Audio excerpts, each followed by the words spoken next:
ವಿಜಯಪುರ, ಮನೆಯಲ್ಲಿ ಯಾರೂ ಇಲ್ಲದ ವೇಳೆ ಕಳ್ಳತನ ಪ್ರಕರಣ. ವಿಜಯಪುರ ಪಟ್ಟಣದ ರಾಮಮಂದಿರ ಬೀದಿ ವಾಸವಾಗಿರುವ ಶಾಂತಮ್ಮ ಎಂಬುವವರ ಮನೆಯಲ್ಲಿ ಮನೆ ಹಿಂಭಾಗದ ಬಾಗಿಲ ಚಿಲಕ ಮುರಿದು ಮನೆಯಲ್ಲಿದ್ದ ಚಿನ್ನಾಭರಣ ಹಾಗೂ 40,000 ನಗದು ಕಳವು ಮಾಡಿ ಪರಾರಿಯಾಗಿರುವ ಘಟನೆ ನಡೆದಿದೆ. ವಿಜಯಪುರ ಪಟ್ಟಣದ ವಾಸಿ ಶಾಂತಮ್ಮ ಪೆಟ್ಟಿ ಅಂಗಡಿ ಇಟ್ಟಿದ್ದು ಮನೆ ಬೀಗ ಹಾಕಿಕೊಂಡು ಅಂಗಡಿಗೆ ಹೋಗಿದ್ದು ಸಂಜೆ ಅವರ ಮಗ ಗಂಗಾಧರ್ ಮನೆಗೆ ಬಂದು ಬೀಗ ತೆಗೆದು ಮನೆಯ ಹಿಂಬಾಗಿಲು ಚಿಲ್ಕ ಮರಿದಿದ್ದು ಬೀರವೆಲ್ಲಿದ್ದ ಹಣ ಮತ್ತು ಚಿನ್ನದ ಒಡವೆಗಳು ಹಾಗೂ ರೂಮಿನಲ್ಲಿದ್ದ ಕಬ್ಬಿಣದ ಪೆಟ್ಟಿಗೆ ಒಡೆದು ಚಿನ್ನದ ಒಡವೆಗಳನ್ನು ದೋಚಿ ಪರಾರಿಯಾಗಿದ್ದಾರೆ. ಈ ಬಗ್ಗೆ ಸ್ಥಳಕ್ಕೆ ವಿಜಯಪುರ ಪೊಲೀಸ್ ಠಾಣೆಯ ಪಿಎಸ್ಐ ಸುನಿಲ್ ಕುಮಾರ್ ತಂಡ ಭೇಟಿ ನೀಡಿ ಪರಿಶೀಲನೆ ನಡೆಸಿ ಪ್ರಕರಣ ದಾಖಲಿಸಿಕೊಂಡು ತನಿಖೆ ಕೈಗೊಂಡಿದ್ದಾರೆ.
ಬೀಗ ತೆಗೆದು ಬಂದೆ.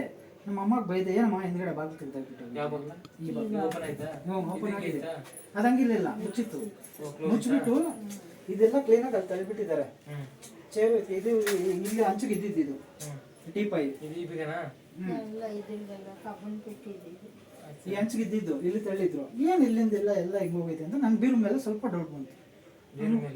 ಬೀರು ಇದು ಪೂರ್ತಿ ಇಲ್ಲ ಲಾಕ್ ಆಗ್ತಾ ಇದ್ರಲ್ವಾ, ಸ್ವಲ್ಪ ಆಚೆಗೆ ಬಂದಿತ್ತು ಒಂಚೂರು. ಶಾಂತಮ್ಮ ಏನೇನು ನೋಡಿ ಹೋಗೈತಕ್ಕ? ಮಂಗಲಿ ಚೈನು, ಮಗುದ ಕಚ್ಚೇನು, ಮೂರು ಸೆಟ್ಟು ವಾಳೆ ಜುಂಕಿ, ಇದು 40,000 ರೂಪಾಯಿ ಕ್ಯಾಶು, 2 ಉಂಗುರ ಹಣ, 25 ಗ್ರಾಮ್ 20 ಗ್ರಾಮ್ ಪೇಟೆಗೆ ನೆಕ್ಲಿಸ್ ಒಂದು ಇಕ್ಕಿದ್ನಣ. ಅದು ನಿಮ್ಗೆ ಎಷ್ಟೊತ್ತಿನಾಗ ಗೊತ್ತಾಯ್ತು? 7 ಗಂಟೆಗೆ. 7 ಗಂಟೆಗೆ ಆಗಿ.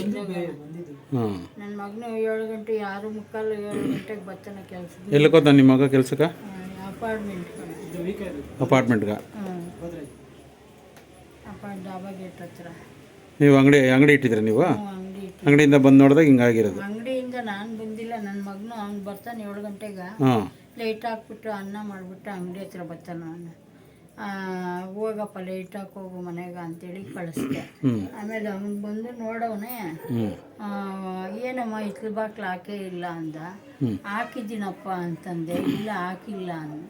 ಆಮೇಲೆ ನೋಡಿದ್ರೆ ಅವನು ಆಚೆ ಕಡೆ ಹೋಗೋಣ ಅಂತೇಳಿ ಇತ್ಲ ಕಡೆ ಆಚೆಗೆ ಹೋಗೋಣ. ಮಿಂಡಿರೋದು ನೋಡಿ ಹಂಗೆ ಫೋನ್ ಆಗ್ದ, ಅಮ್ಮ ಎಲ್ಲ ಕಿತ್ತಾಕಿ ಮಿಂಡ್ಬಿಟ್ಟವ್ರೆ ಅಂತಂತೀವಿ.